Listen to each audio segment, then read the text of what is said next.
Okay,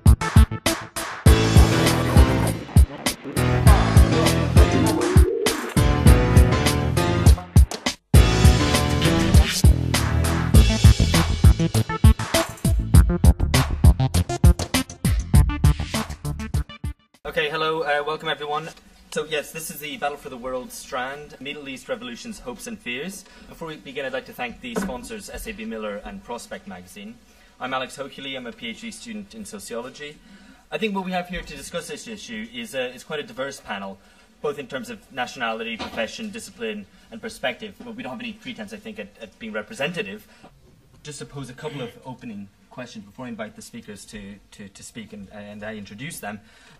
We might ask questions such as, for example, how do we explain the absence of ideology in these uprisings, if we see it that way, beyond ideas of dignity and freedom? What importance do we accord to ideas, the role of ideas in these uprisings versus an emphasis on structural aspects? And what do we say also about, for example, the relative stability of the monarchies versus the Arab republics and their histories and how that plays in to the different shapes the uprisings have taken in the various countries?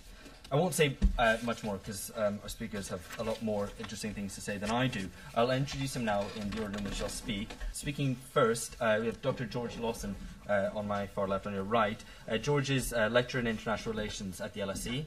He's a convener of the British International Studies Association's working group on historical sociology and international relations. He's the author of Negotiated Revolutions, the Czech Republic, South Africa and Chile, and the forthcoming Anatomies of Revolution. And most recently he's co-edited a book with Chris Armbruster and Michael Cox called The Global 1989. Secondly, we'll have Dr. Maha Azzam on my left, who's Associate Fellow of the Middle East and North Africa Programme at Chatham House. She's been in this position since 2002, and her expertise is in Islamist groups in the Middle East, particularly in Egypt, political Islam, the ideology of Al-Qaeda, and democratization in the region. She's been closely involved with the MENA program's ongoing Egypt project on the roles of the Muslim Brotherhood and the military in the transition process. Thirdly, we have Ghazi Gheblawi, who's an author, blogger, and former cultural editor of Libya Today. He was born in Tripoli, Libya, where he studied medicine, and his award-winning cultural blog, Imitdad, focuses on cultural and social issues in Libya and the wider Arab world. He's published short stories and poems in Arabic and English, and since the Arab revolutions began, he's been very active in reporting the uprisings in the region using social media, gathering information and verifying reports from a group of Libyan activists inside and outside the country. And fourthly and finally, we have Karl Sharro on my far right, on your left, who's an architect, writer, and Middle East commentator. He speaks on a range of issues, including art and architecture and urbanism, but also Middle Eastern politics.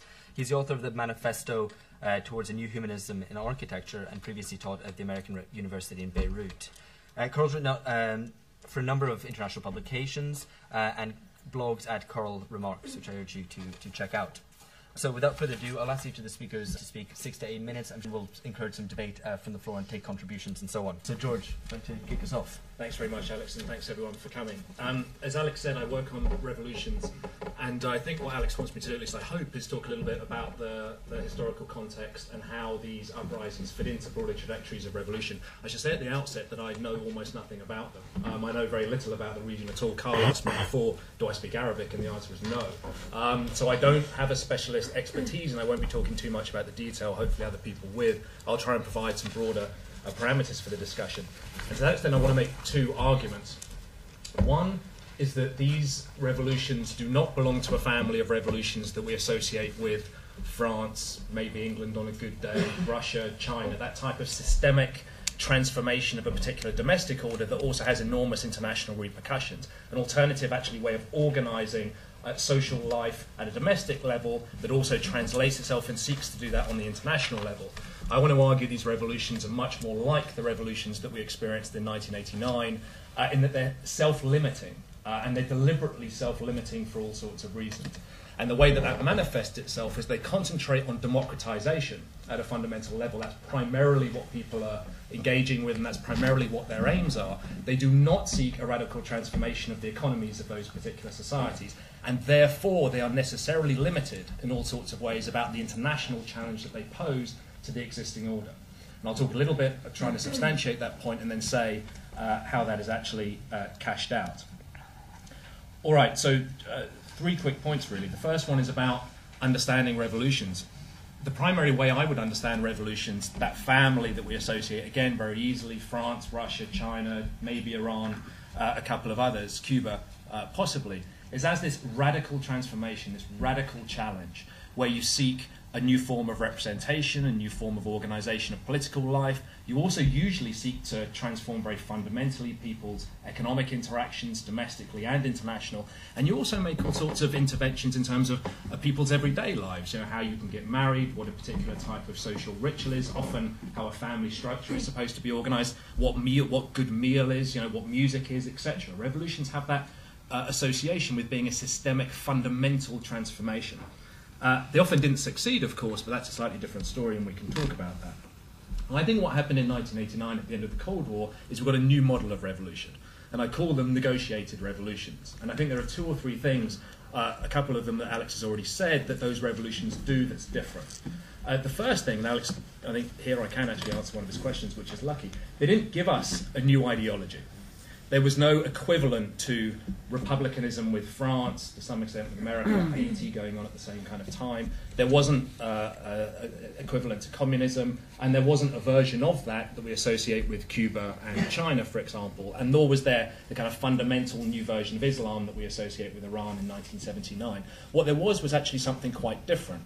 There was an idea to be normal, to return, to sometimes to catch up with what it meant to be a normal European state, at least for those states in Central and Eastern Europe. But there wasn't that sense of ideological rupture. We're going to do something new, and society is going to be radically transformed as a result.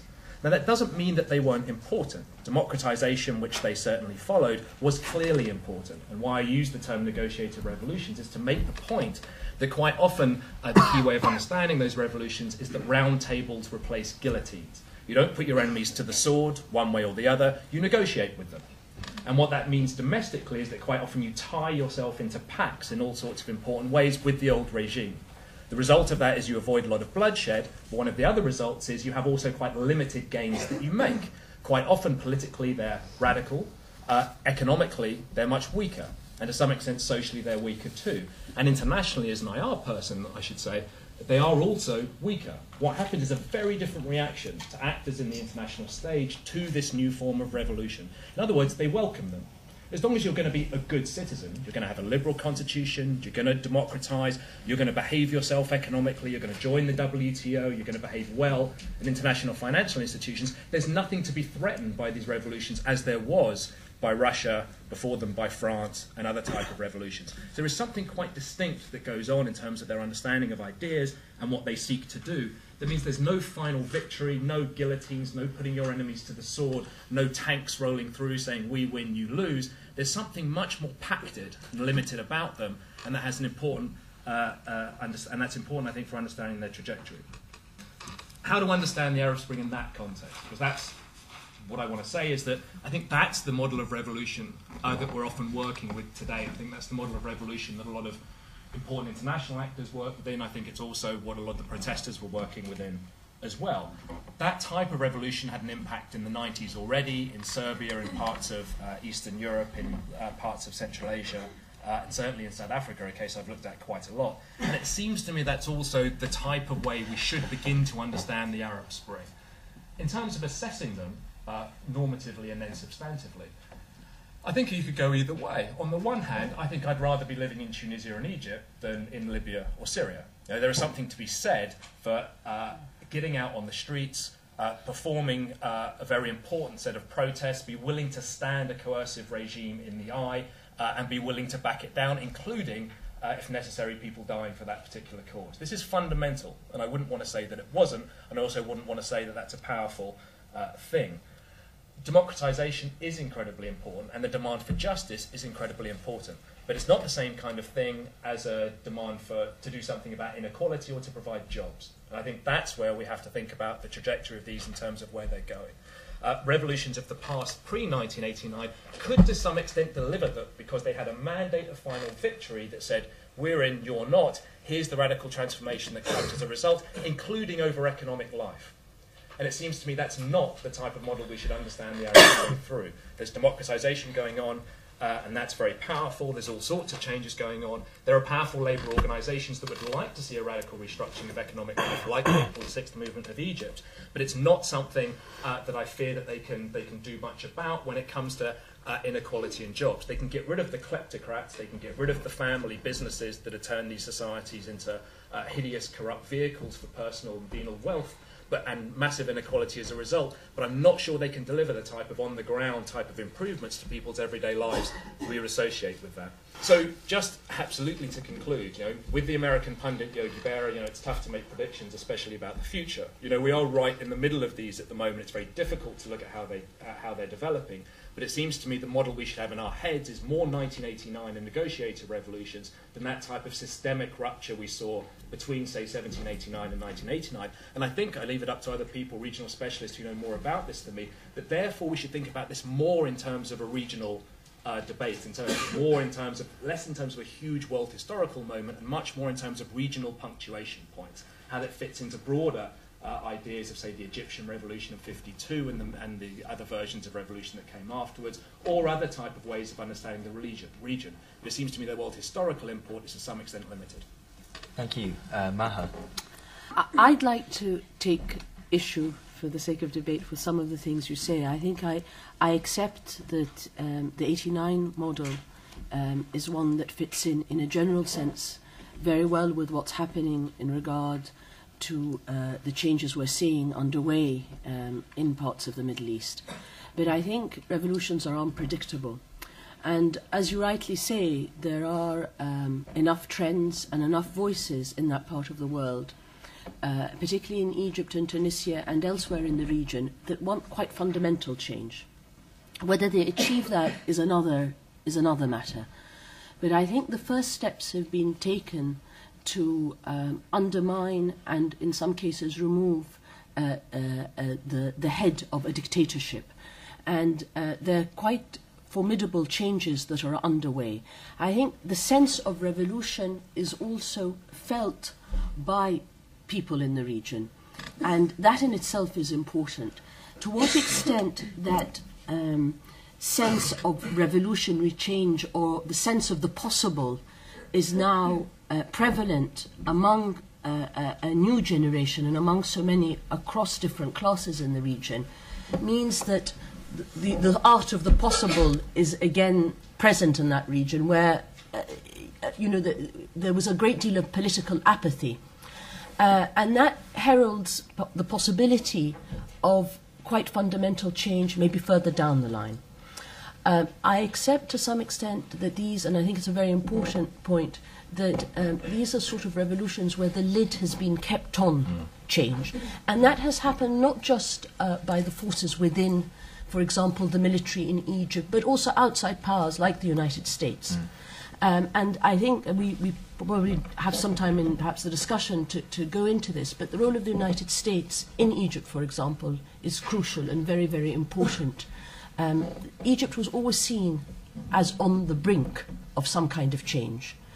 And preparations to some extent were made that if change were to happen, how are we going to deal with? There was always a great deal of scenario building as how do we cope with this kind of change.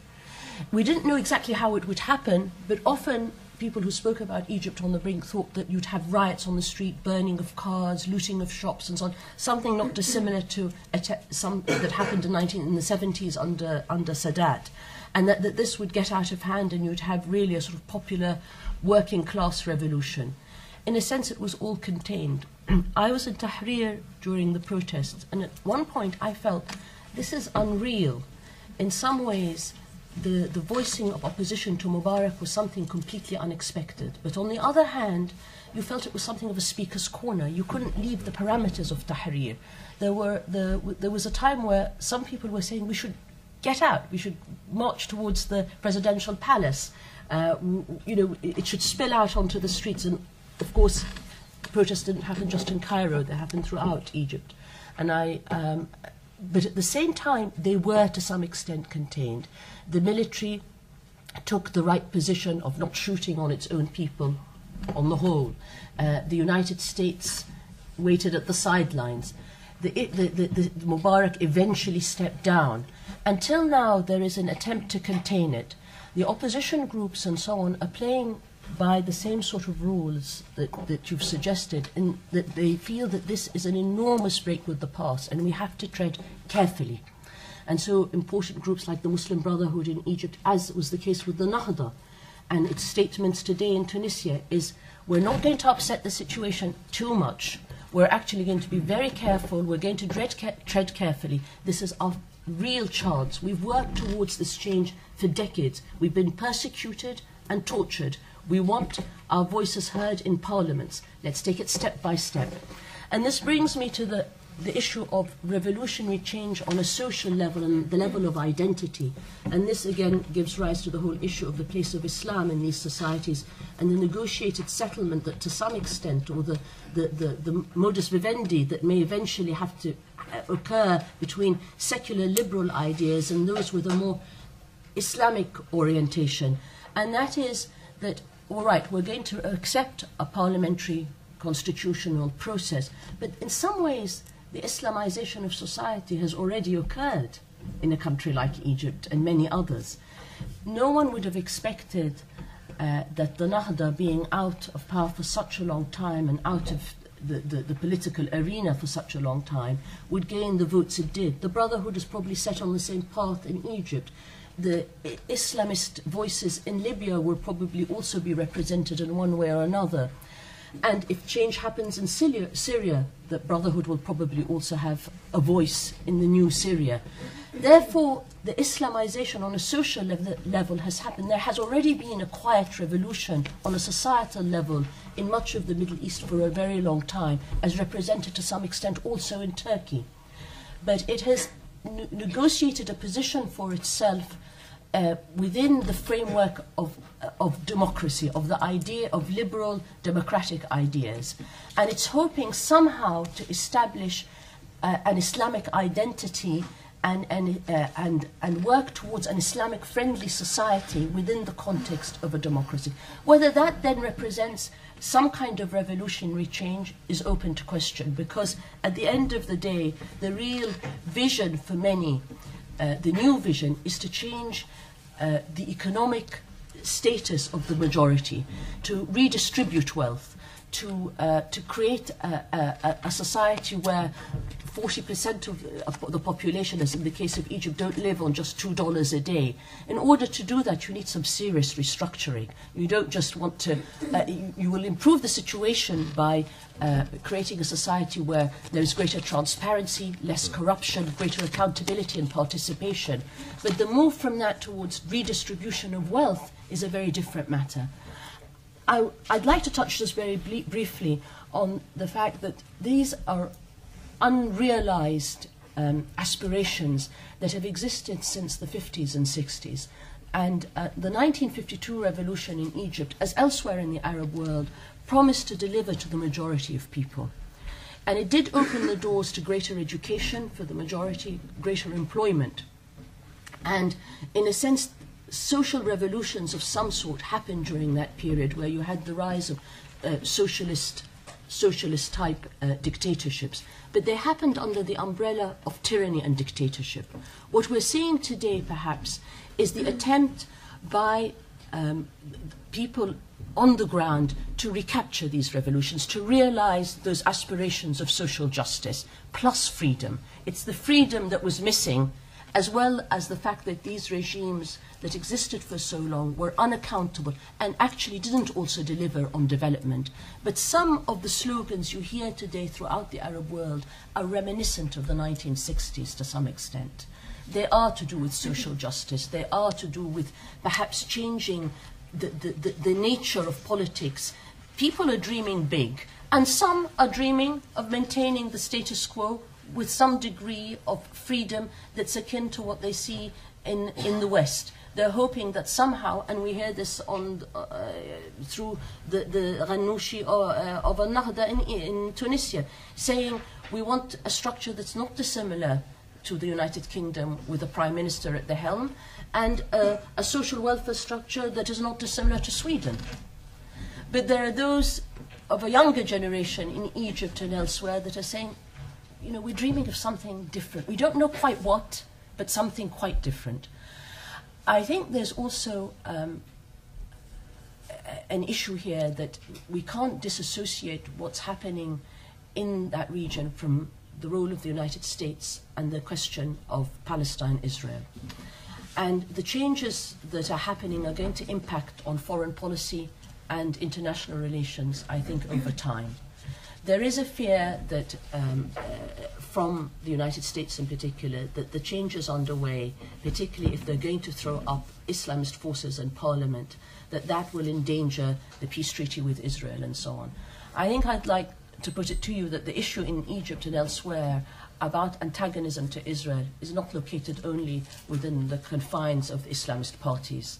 There is a very strong sense of nationalist fervour throughout the region and a sense of injustice as well that many want to rectify across the liberal and left-wing trend as well as the Islamist. And in that they share common ground.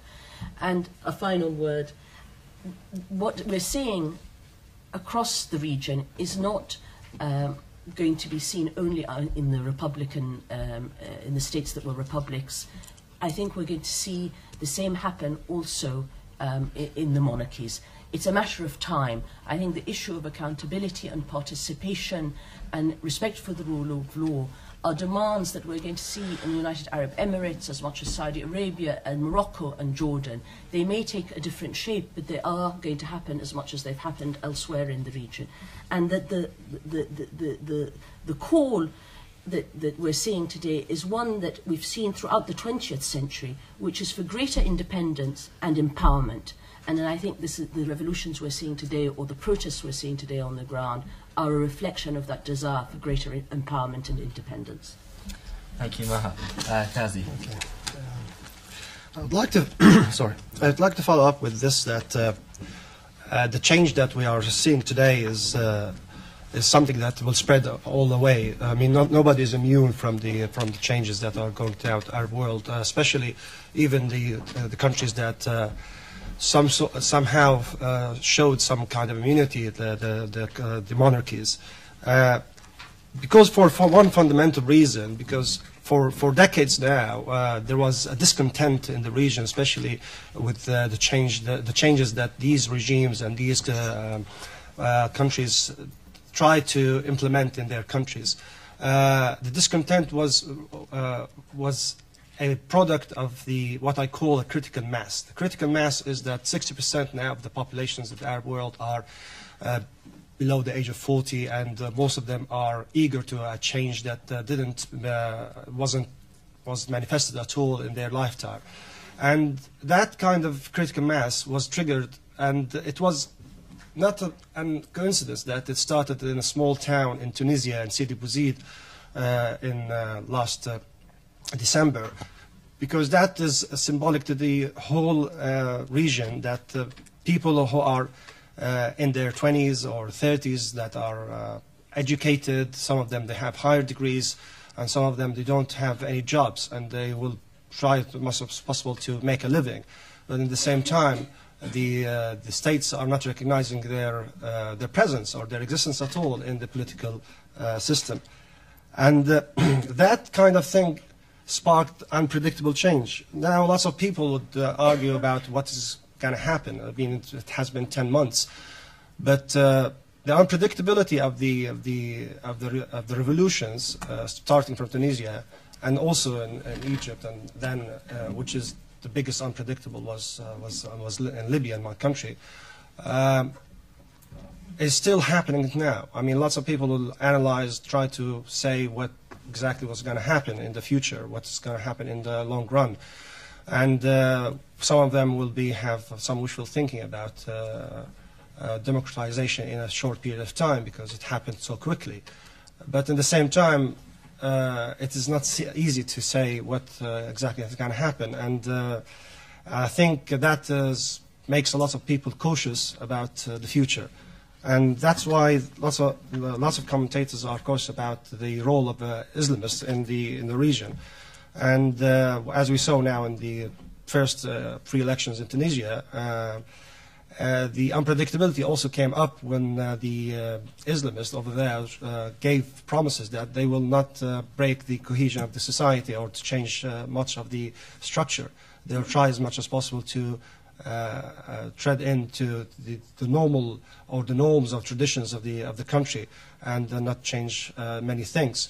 And also it is the same case in other countries, and even the other elements who might find themselves in power, who are not Islamists in the Arab region, most of them are trying as much as possible to bargain. And that's what is happening in countries like in Morocco, happening now also in countries like even in Bahrain, where a revolution started there and so far it didn't succeed. These monarchies are, and even also in Jordan recently, they are trying to bargain with the movement and the activists, whether to change or how that kind of change will come. Negotiation, as George said, is one part of it. Is that the people in the elite, also the people in power, are trying as much as possible to stay in power in different ways. In Yemen, it was just stubbornness and trying as much as possible to change the reality and survival.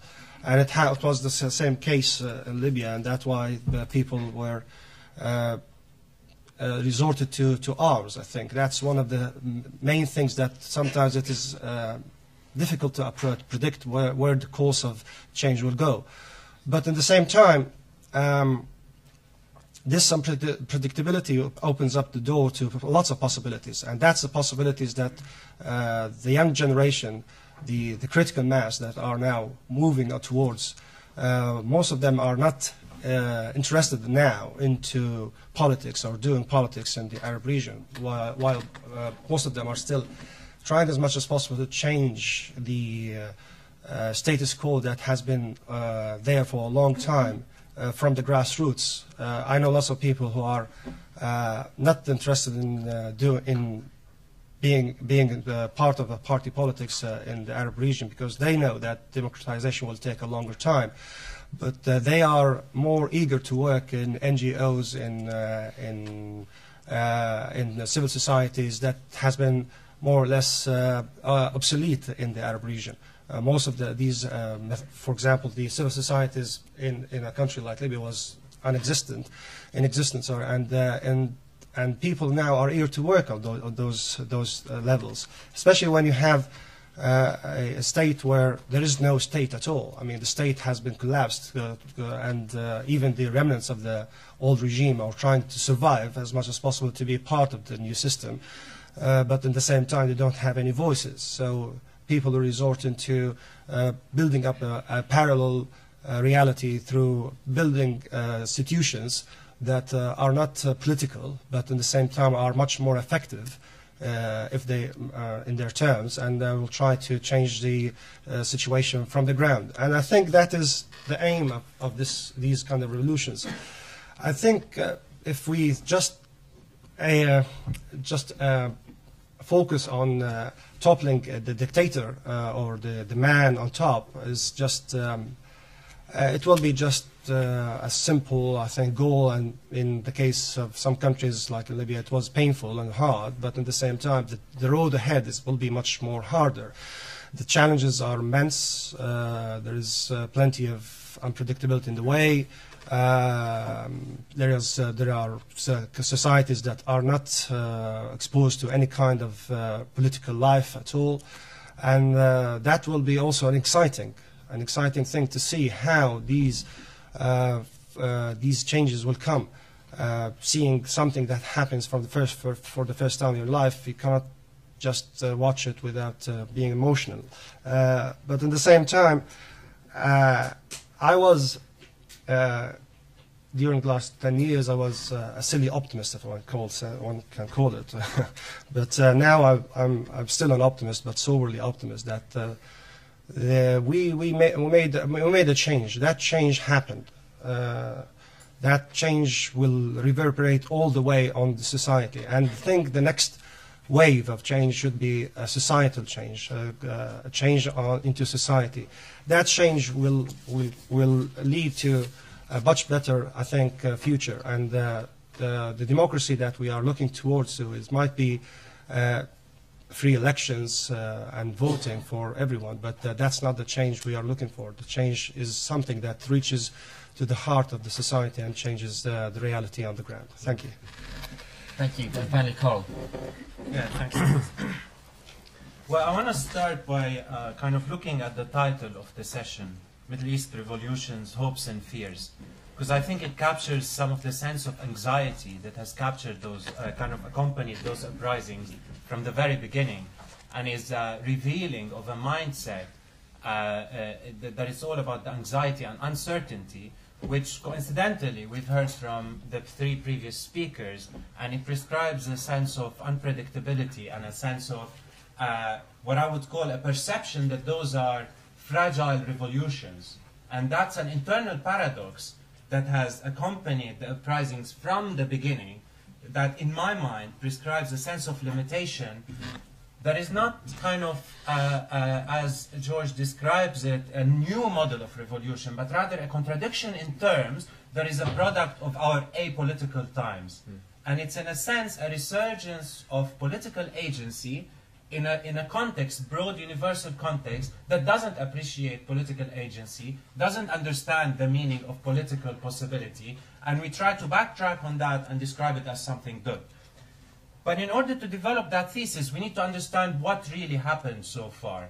Because the word revolution has been branched about quite kind of freely, and I think that's very inaccurate. What we have seen is the decline of the old order. And to tie it back to some of the things that we've heard before, this is the death of the old nationalist post-colonial Arab order, which to a certain extent explains why it happened before, mostly in the Arab republics and only in Bahrain, because the big failure of those models has been the lack of bringing about democracy and the lack of bringing about development and autonomy.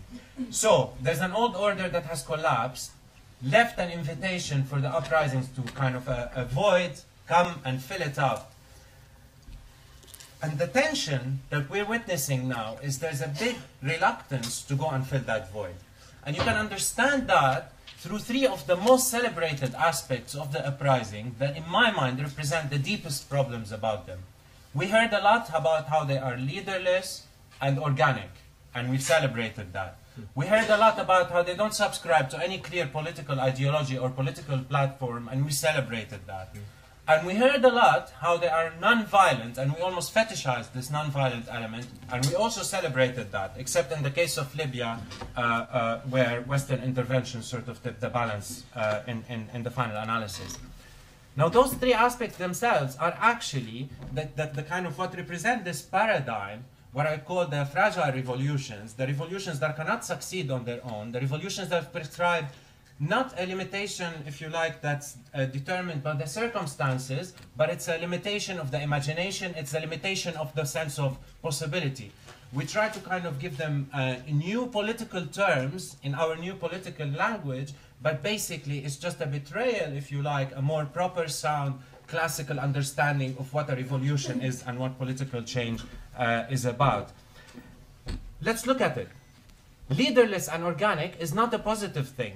We are seeing in Syria the kind of the futile attempts at galvanizing, if you like, at the cost of blood and sacrifice, kind of translating that into a genuine political will for change that represented by a clear kind of authoritative voice that says this is what the revolution is about, the regime has collapsed, let's take power. That is failing because the uprisings are organic and leaderless, and this is being celebrated. It's a struggle to come up with an authoritative leadership. The same thing ties to the idea of the absence of a political platform. What that translates into is the lack of vision. There's a lack of clarity and political vision that says this is what we are marching towards. This is the kind of society we want to live in. And the great reluctance, the big chunk in the middle in Syria, are not supporters of the regime. They haven't seen enough yet for them to kind of to tip the balance for them to go and participate in the uprising.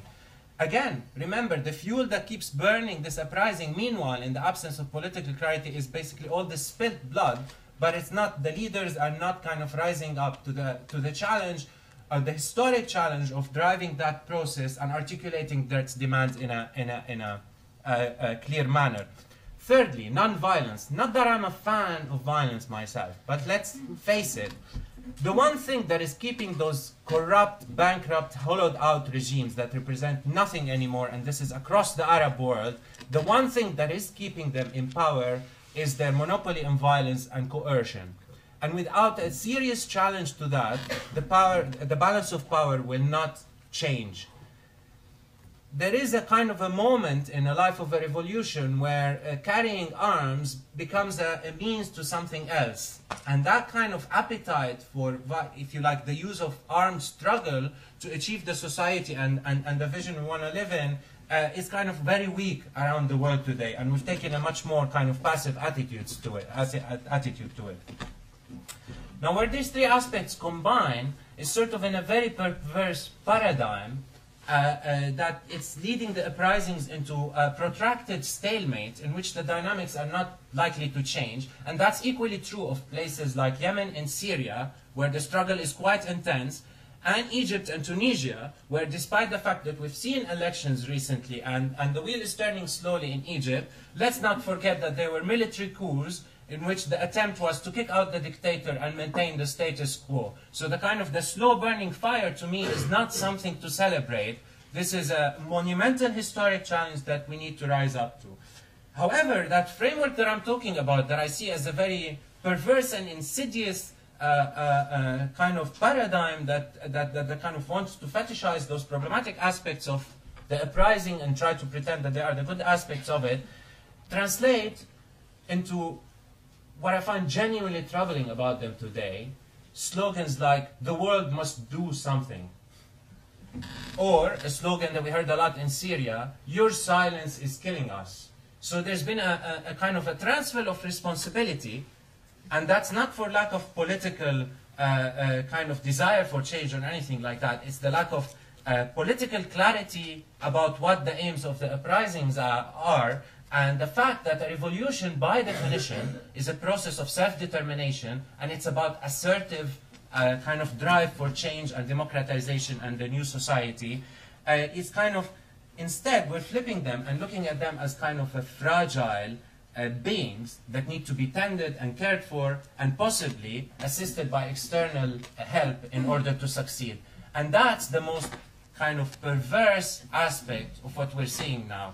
We hear it expressed in terms of kind of solidarity and a moral responsibility of the West, but that's all meaningless.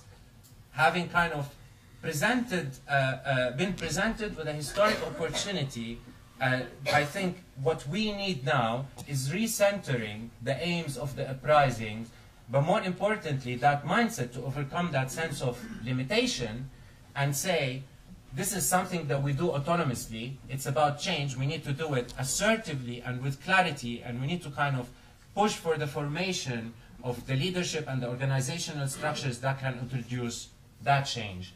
So, the immediate aim is that slogans like the world must do something are essentially anti-revolutionary in nature. And in fact, what we should be arguing for, and what the Arabs who want change should be doing at the moment, is precisely the opposite of asking for outside help, but actually mounting a bid for power and doing it assertively. Thank you. Thank you. Can we thank all the speakers?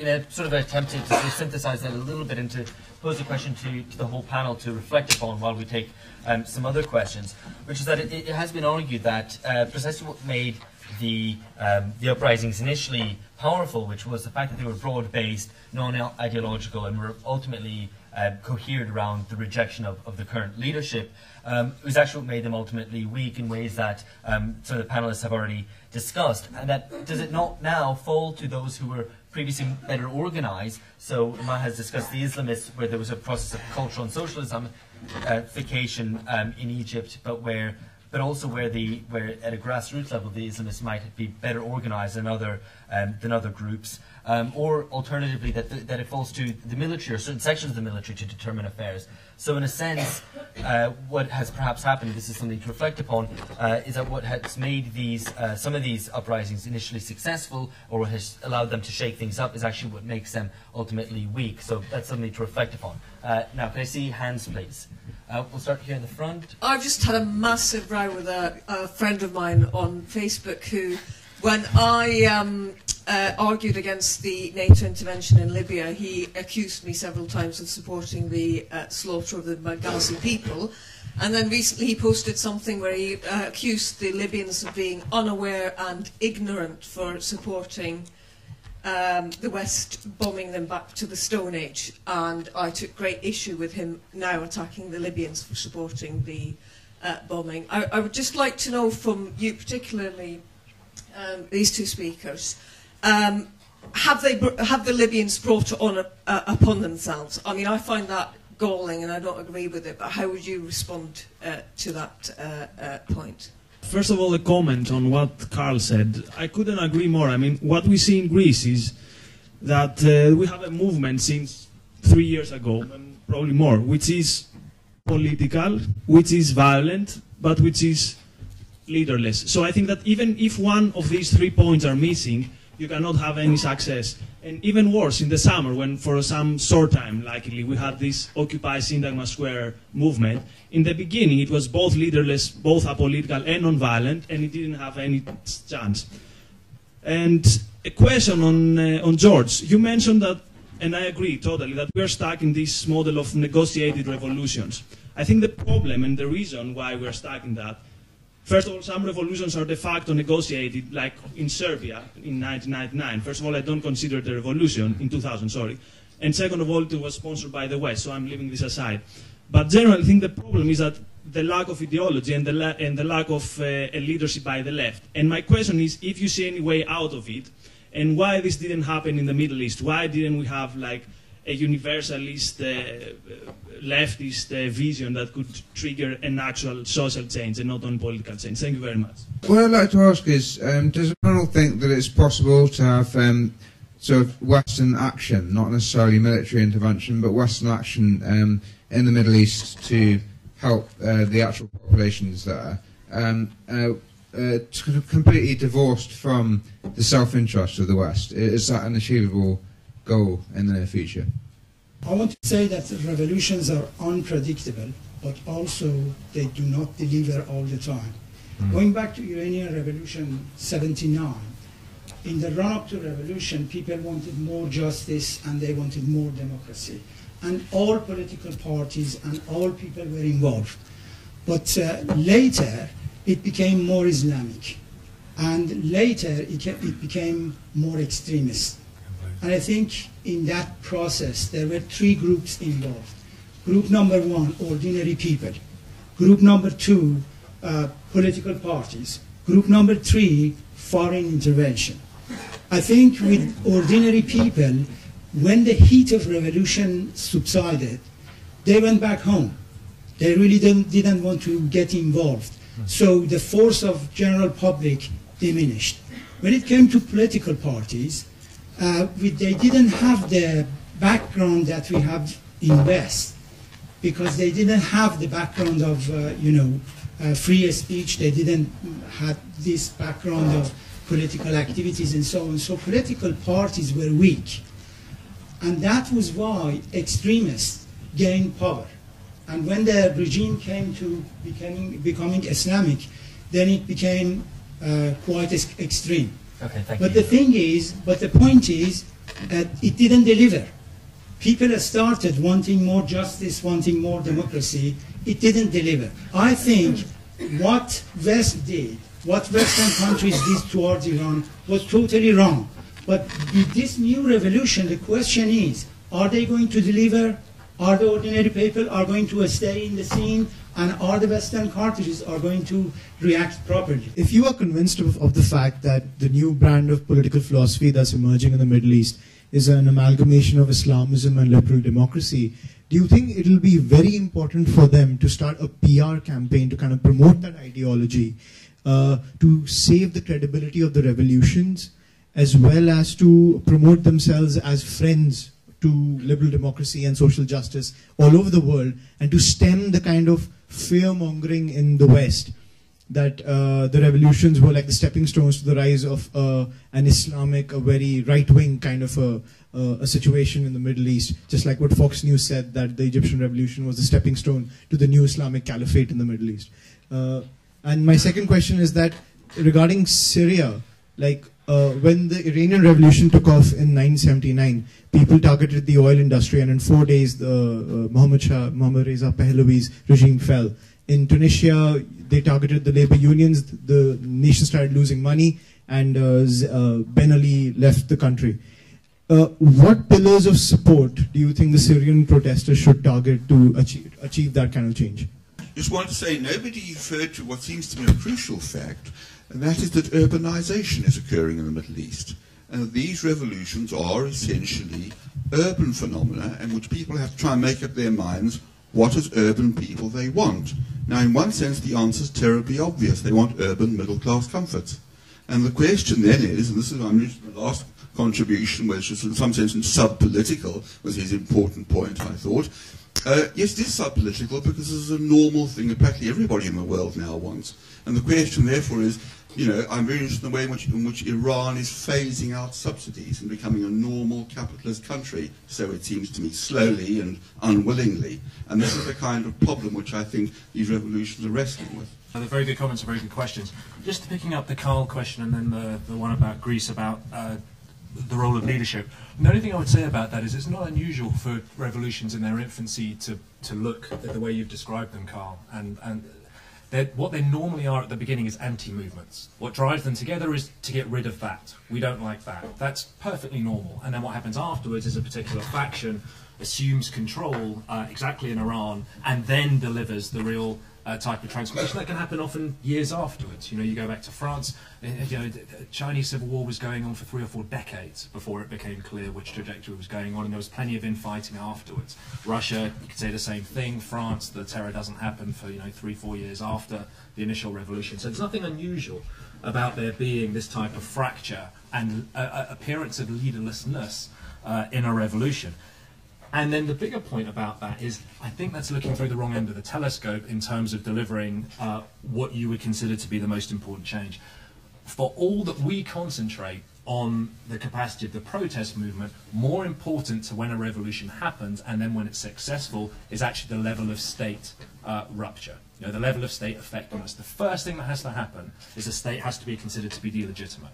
It could lose a war, it couldn't deliver jobs and unemployment, you know, exactly because the countries are young, there's massive urbanization, they simply can't deliver for a type of massive demographic change. That's completely normal. The capacity of the state to not deliver for those fundamental changes going on, or to be delegitimized internationally, actually gives you the point A about when a revolution is possible. Only then can you look for all the bodies on the ground, for all of the bravery, for all of the resort to violence, for all of the willingness to fight on the streets, even for years, only then does the protest movement have a chance to actually succeed or otherwise. So the first point would be careful about the role of protest movements. I think they're often, they appear to be leaderless, and that takes some time. The second one would be careful in terms of how you put the order of when a revolution is possible or not. The first thing has to be state fracture, the second one is protest. Can I just answer very quickly on the left? Yeah. That was the questions were directed at me. Look, the left is present. April 6th movement in Egypt, the role of labour organisations, the role of trade unions, I think is important in the region. But the only way that those type of bodies, it seems to me, could take control of the second part of the revolution, the radicalising part of the revolution, when you take control domestically and then deliver, as if they have a new vision of a society. And I don't think they do, or at least not one that appeals to most people, because what they want are iPods, or McDonald's, or those type of, you know, travel. And by the way, that's not trivial. And that's not such a bad thing, you know, freedom, equality to travel, to go to school, for gender equality. You know, these are serious, significant advances that people want. But quite often, when they think they've got enough of them, for example, democratization, they go home. That's enough. They may come on the streets again, And I think this was a very important point that Maha made about what comes next down the line. Well, if they don't deliver sufficiently in terms of jobs or education, they don't do much about inequality, you've got rid of the old corrupt lot, but the new lot aren't great either, well, then they may be back on the street, and this time they may be really angry. So in that sense, I absolutely agree that there's a lot of this still to play out. Let me just touch first on outside intervention. I think from someone who's from the region, the feeling is that the support that has been given to dictatorship for such a long time, and that has allowed the survival of these regimes and allowed the persecution of opposition in society and so on, has resulted not only in political rupture, but it has affected the lives of generations. And when people come out to protest, and I think that if they don't have a broader political vision of the future, they're coming out to protest against the issue of, for example, Egypt police brutality in Syria against the brutality of the regime itself and so on. And they're calling out, as they did also in Libya, for a no-fly zone. I can't but feel that we've got to listen. And in a way, it's quite perverse to say this, but in the same way that these regimes were supported by the outside world, perhaps the least the outside world can do in these cases is perhaps come in and assist in their removal, and then stay out. If people on the ground in Syria are saying, they're killing us, we want a no-fly zone, then maybe we need to consider that. I think in addition, the whole issue of Western interests in the region, someone had said, is this possible without pursuing Western interests? No, I think it's sometimes, again, perverse to see and hear Western leaders now talk and support about democracy and free trade and so on, and you feel this is completely imbued with self-interest. Well, where were you all these decades? Where were you just a few months ago supporting these regimes? So again, there was a time where I felt that the least, people are saying should, in the United States, should Libya with all its oil wealth, in a sense, reimburse NATO? Well, what about reparations to the Middle Eastern countries and whose dictatorships were supported by the West for so long? So I think there's some payback due. Just on the level of Islamism and reassuring the West, I think the Islamist movements, the moderate mainstream ones, such as the Brotherhood and Al-Nahda, are playing a very long-term game, and they always have been. They are very astute political players, and they have been in the political arena for a very long time. They want to take it step by step. They are urban and middle class, and the majority of their support is, or the core of the support is from the middle class and lower middle class elements. They do have some depth in society, but they're saying, let's take it step by step. We're going to create change on the ground and through Parliament. They don't want to upset the economic order necessarily, but what they envision perhaps further down the line is something more akin to that envisioned by Erdogan in Turkey, which is further down the line to see cooperation and integration of the region, and to create something of a regional power structure that, in a sense, delivers to its people, but allows Muslim countries, and that's how they see it, to become prosperous and a power to be reckoned with. It doesn't mean that they don't want to take it incrementally, and they're starting with their states first. But if there is going to be a vision on their part, I think it may be more along those lines. After centuries of Western involvement in the region, is it perhaps a bit naive to ask for further intervention and then butt out, given the history? Well, I think the question of intervention is politically driven. The problem is that lots of people will try as much as possible to look at the past and to try to present lessons for the future. In the case not in Libya, just in Libya, but in the case of all the revolutions in the Arab world, I think there was always a question of intervention in the region. I mean, I remember in Egypt when President Obama wasn't assertive about his position towards Mubarak. And I think that the activists in Tahrir were so angry that he didn't give an assertive position on what exactly his position on Mubarak, whether he leaves or not. And they were, when he was saying, for example, that we still, at the beginning of the conflict, that they said that we have all the backing for the regime, for Mubarak, because he can't deliver change. The activists were so angry. Why you intervene in our affairs? But at the same time, when the administration started to give indications that they are not supporting the regime anymore, they more or less said, "This is the words that we want us to hear." So in one way, we want to intervention, or at least some kind of meddling in our affairs in the thing that it suits us. We don't want them to, for example, to support the regimes like they did. And the thing is, I agree with Maha that that's what our position. These regimes were kept in power because of the support of the West. And now it is for when the people started to voice up because they wanted to change, people are saying, well, we don't want an intervention because this is our revolution, and we don't want them to be in. In case of Libya, I mean, that was a very difficult question to agree on. I mean, lots of people would say, well, they came and bombed. I mean, lots of people would say lots of things. Basically, I think in my case, I think most of them, they will make claims depending on their political agenda. Nobody hasn't an agenda in that. Some people will say, well, Gaddafi was a saint and giving a day education free for people and giving health for people and giving a day stability to the region and laying off Islamist influence in the country, while forgetting all about the slaughter that he did for the last 40 years and what he did in the last 6 months. And I think taking out all the political agendas, listening to the people, what exactly they say on the ground. When they said we need a no-fly zone, we need the West to come and to get rid of this mess that they started from the beginning, post-colonial time. I think that will be the same case in the future. I don't think that this is a region that has plenty of potential.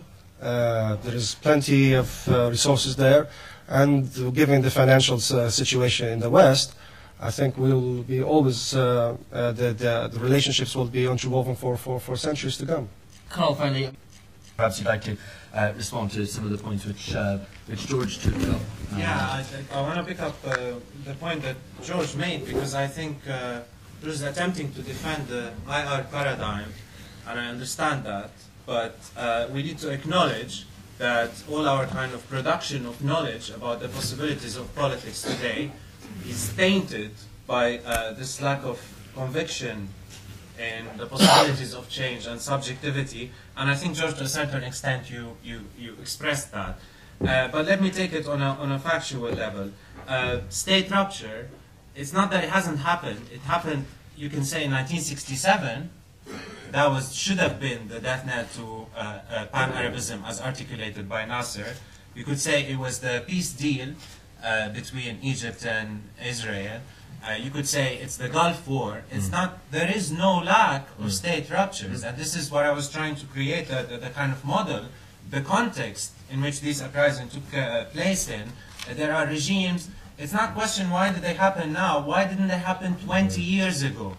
And that's what I'm talking about. And in a sense, for us to go back and say, you know, they're still in their infancy, they're developing, all of that. I think there's a bit of making excuses over here, or trying to kind of be very optimistic about the future unnecessarily, and the fact that this happens in many revolutions. Fair enough, many revolutions didn't have leaderships in the beginning, but revolutions in the past didn't celebrate the fact that they didn't have leaders.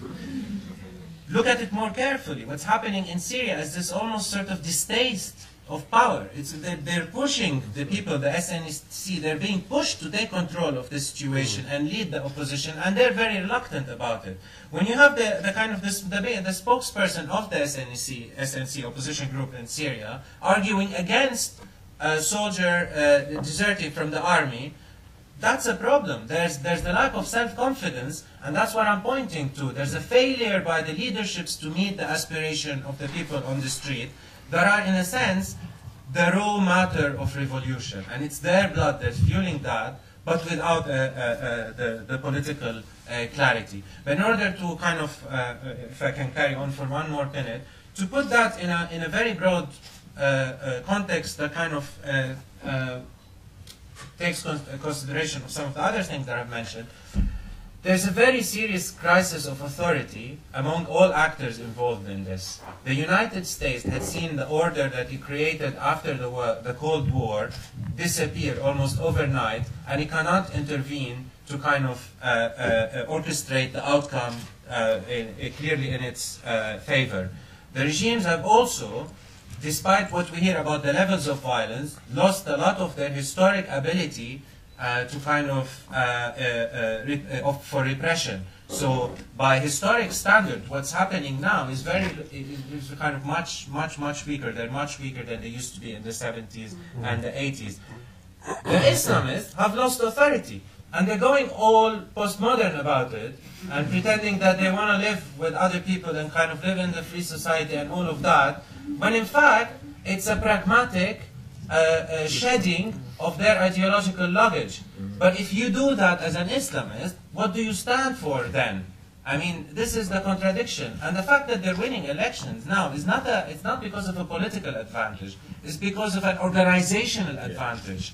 And wait and see, the dynamic is there to change, but we have to shift this kind of very poisonous paradigm that a revolution or a kind of an uprising has to rely on some sort of external agency for it to succeed. That needs to be buried. That idea that the world must do something, as kind of the other speakers have pointed to that, the world has been doing something for decades, and that is blocking those regimes. We can't ask them to rectify the situation now. All right, thank you. I'm going to come out to the audience, but just to pose another question of my own as well to think about. I mean, we've touched on intervention, but I think there's another aspect of the international dimension, in which you might compare these uprisings to other kind of revolutions in the past, which there's been an absence of an explicit sort of anti-imperialist character to them, I think, though that's something perhaps to debate. Why hasn't that been the case, or if it has, what character does that have? So I'll take some questions. I think there's a group in the middle there. People have talked about the relationship of Western intervention to the Arab uprisings. What do people think about the relationship of Western ideas to the Arab uprising? Because my reading of developments of Egypt and various different places is that there is often a close relationship between what's happening in the West or in Russia, Soviet Union, and what's been happening in that region of the world in terms of mirror images happening. Whereas you could look now and say, in terms of parliamentary democracy and the lack of appetite for that within the Western world, that must cause a real problem in terms of what carries forward a dynamic at the moment, unless people are saying that the dynamic has to come from something entirely locally generated. I got a question, I think Dr. Azzam called the Muslim Brotherhood moderate. I just like to read their credo. God is our objective, the Quran is our constitution, the Prophet is our leader, jihad is our way, and death for the sake of God is the highest of our aspirations. Their goal is also to institute Sharia in all of the world, and I would like to know how that is moderate. I think the one element of your discussion about negotiated revolutions that I think perhaps you downplayed was in fact the role of Western intervention. And that actually Western intervention very, very much, I think, decapitated the potential of some of those revolutions. And in the absence of a really clear political leadership with a political goal, ideology, I think the whole region is going to lay itself open to Western intervention, not necessarily of the military kind, but certainly of the diplomatic kind, the secrecy. The South African situation is a good point. There was plenty of international pressure going on before, and there was huge international pressure from America and from Britain to get a negotiated settlement, which actually ensured that the status quo was preserved as far as the social order was always beware, I think, of failed British politicians who come in to do the diplomatic work for the international community and come in to actually impose extremely anti-democratic solutions vis-a-vis Kosovo and so forth there. So I think if there's anything that I personally think we should be clear about, is that we should absolutely argue for no Western and foreign intervention, and for people to take their revolutions forward themselves and generate their own ideas and their own future. All right, thank you. And then at the back. Yeah, just a couple of questions of clarification. First of all, to what extent does what's happening in Libya fit into the model of, say, Tunisia and Egypt? I mean, clearly, the difference clearly is that there has been Western military intervention in relation to Libya. But apart from that, does it fit into the same pattern, or is it something different? And secondly, what is the significance of the fact that both Tunisia and Egypt do define themselves in their constitutions as Islamic states? I'm not suggesting they're Islamic republics on the model of Iran, but as I understand it, they do define themselves in some senses as Islamic. So what is the significance of that? Okay, I think we'll come back to the panel now. I don't know who wants to jump in, but I think most of the questions revolved around this issue of foreign intervention, and also I think the extent to which these revolutions perhaps present a challenge to the international order at all or no. Yeah, Karl first. I think I want to come to this point, which I think is very important about the role of Western ideas in the uprising. I think there's been a very troubling kind of, to invent the word, culturalizing of the reading of the uprising. So all of a sudden we went all ethnographic and all anthropological, and we sort of tried to guess what the Muslim man and the Muslim woman think or do, and this is kind of really offensive to me. Kind of 2 days after Mubarak stepped down, when the kind of the interpretation started emerging, and there's all sort of this relativism about, you know, people saying, oh, look, we told you the Arabs also like freedom, and then other people saying, no, it's a different sort of freedom. It's kind of a product of the model political context that we exist in today, and the very little belief and subscription to universalist ideas that kind of these utterances come into being, and we start to kind of quiz them as if they're you know, from a different planet, or it's something happening in a completely disconnected manner from our aspirations and our political context, let's say, in the West.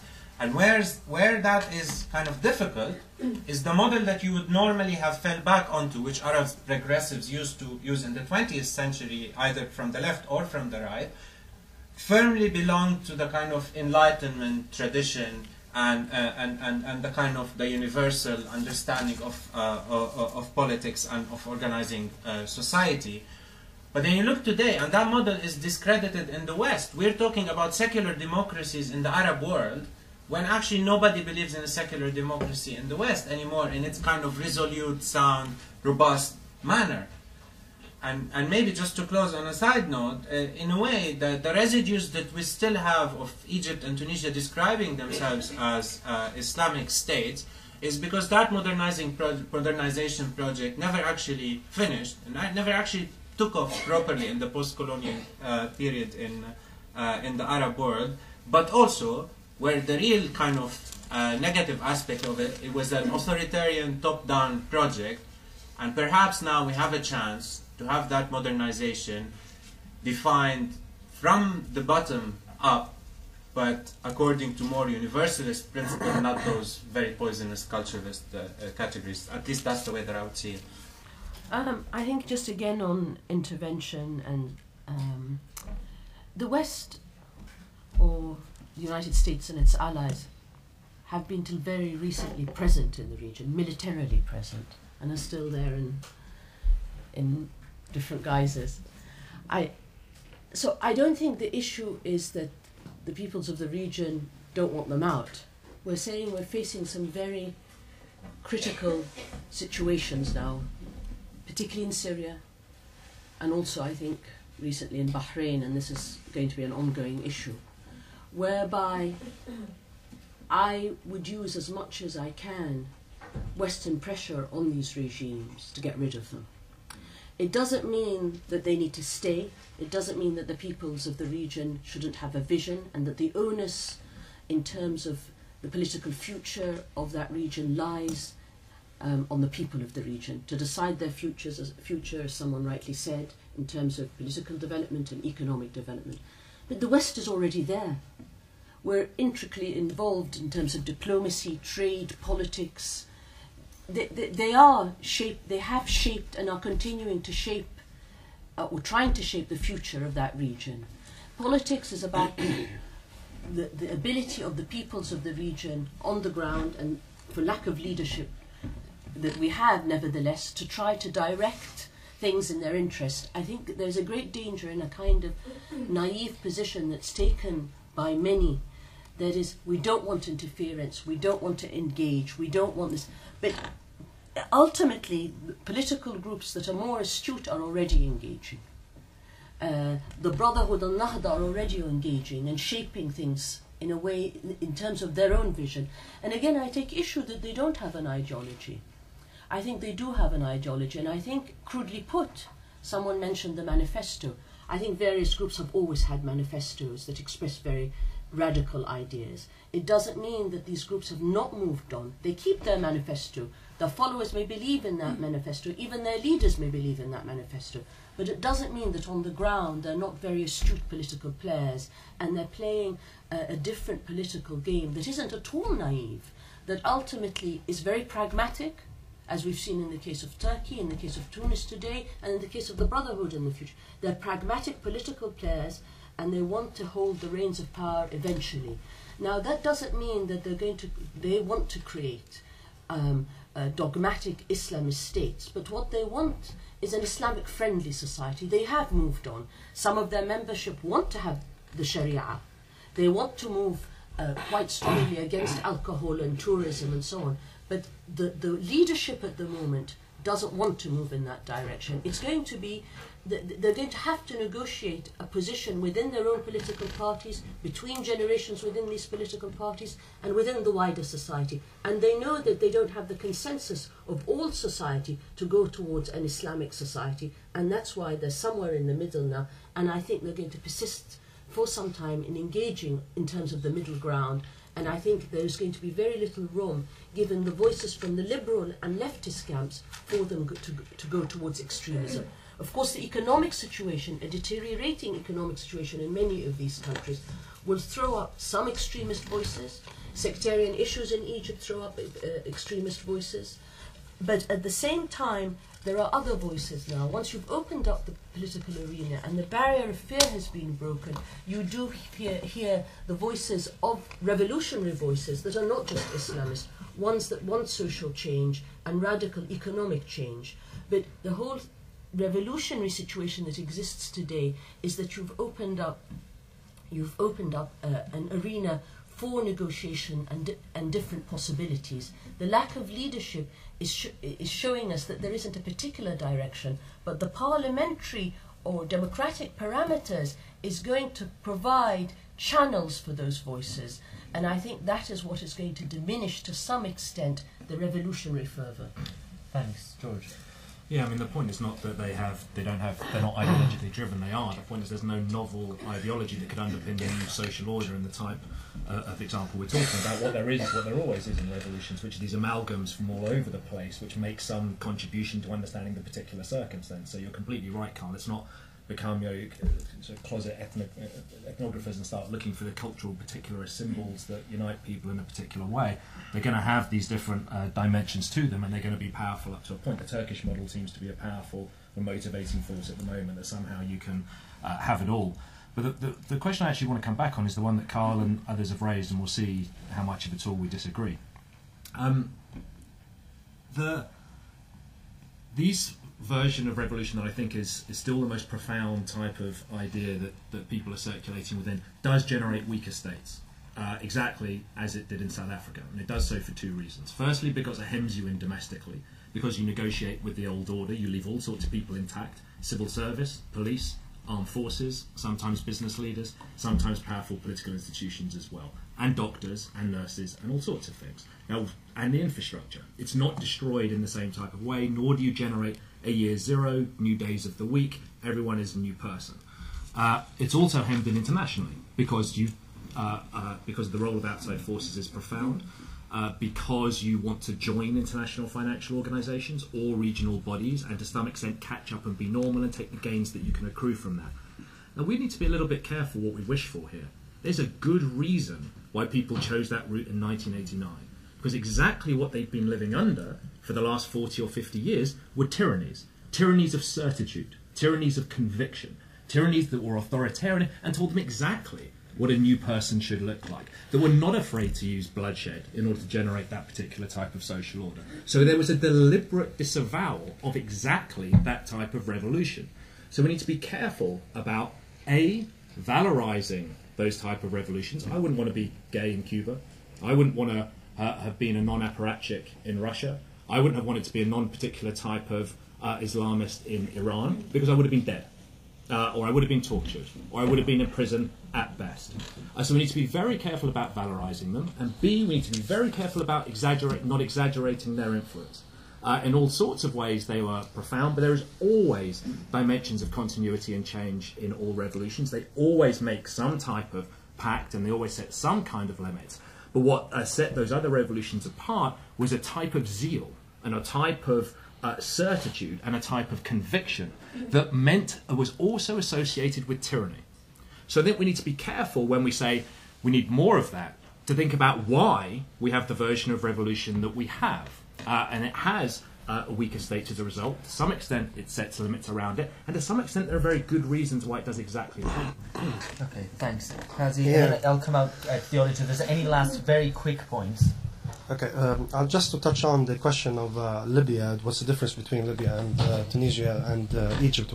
Whether for change, I think the main difference is in Libya that there was a one-man show, one autocratic regime that has been centered, focused on one man that was everywhere, was catching the helms of the power. While in Egypt and especially in Egypt, there is, and in Tunisia also, I mean, there is a regime that is seeped into the society that has still more or less intact, not in a one man, but in a regime in different aspects. The military, some of it is the elites, some of it is a class dictatorship, if you want to say.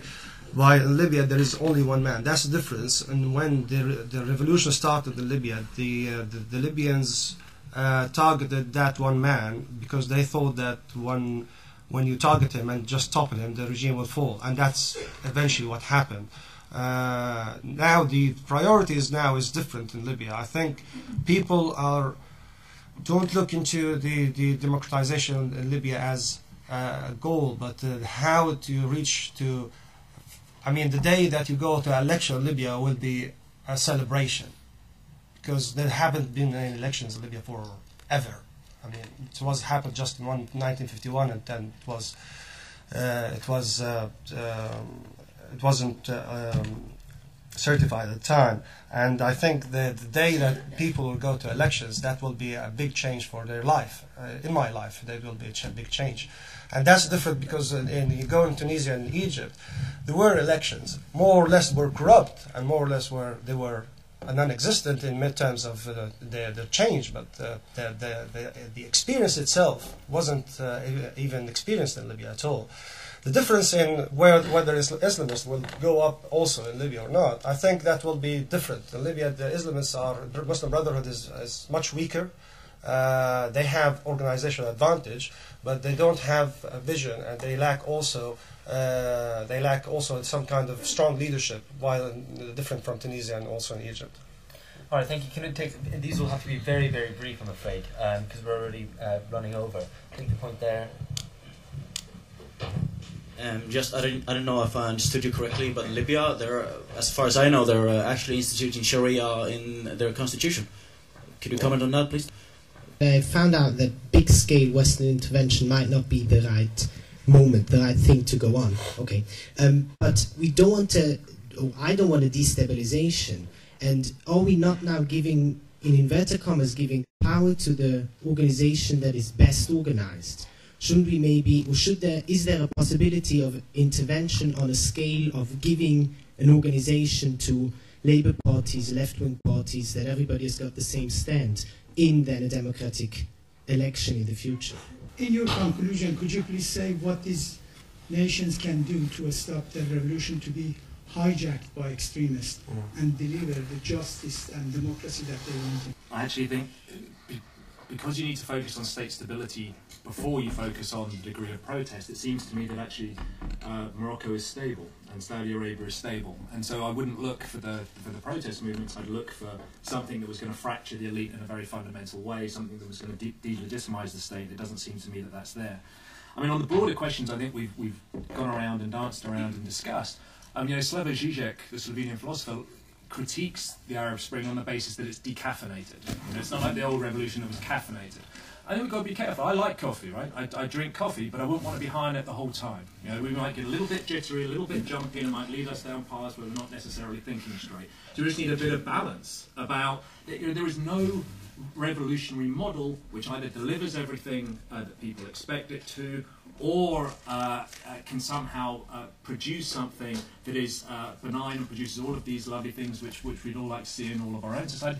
Nor do our own societies necessarily function like that. So to some extent we have to deal with where we are and think about what are the politics of the possible and what is remarkable in a particular context. And it still seems to me that there's a lot here that we should be celebrating and thinking is on the right track. Thank you, Maha. I think to follow up on that, I think what's happening in Egypt and Tunisia and elsewhere is remarkable for the peoples of the region. It does amount to a revolution. The fact that people can go out and elect their chosen candidates, the fact that people can speak out against their leaders, and in Egypt, for example, voices are heard now speaking out against the military and the field marshal, and have been for months. That is amazing. I mean, it just was inconceivable months ago. And so for a lot of people, this is a revolutionary moment. Whether then it's captured and built on to create a real revolution at a grassroots level is a very different issue. Now, I think the case of whether the revolution will be hijacked by extremists or not, there is nothing others can do, and they shouldn't do anything. This is a revolution that has been brought about by people coming out onto the streets, and yes, by the interference of the military and by the nod of the United States in some cases, such as Egypt, but nevertheless it will take a shape of its own, and if it goes towards a more extremist trend, then so be it. It will work itself out. If the chosen path is more moderate and parliamentarian, then that is the chosen path. But I think there is great potential for this revolution to be built on, and there are very many voices among the new generation of people that want social justice and want a different kind of economic order. On the Gulf states, I think it's a very important point perhaps to remember that the voices of against those in power in the Gulf states have always been muted, but they are there.